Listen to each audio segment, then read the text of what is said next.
Ever wondered how the strong and versatile material steel is made? It's a captivating process that brings us the backbone of our skyscrapers, the bodies of our cars, and so much more. Stay tuned as we unravel the fascinating process of steelmaking. The journey of steel starts from the extraction of its raw material. Iron ore. This process involves mining, where we delve into the Earth's crust to obtain this valuable mineral. Once retrieved, it's just the beginning of its transformation.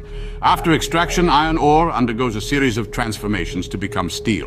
The next step in the steel-making process is iron making. This is where the magic happens. Iron ore is taken to a blast furnace, a towering structure of steel and brick. Here, the ore is smelted, undergoing a transformation as it's heated to incredibly high temperatures.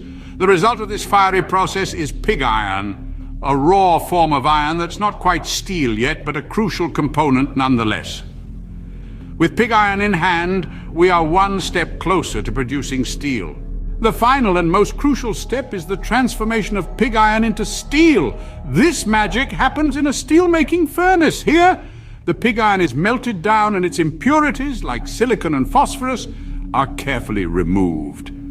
Then the real game changer steps in, carbon. It's added to the mix, giving the steel its renowned strength and versatility.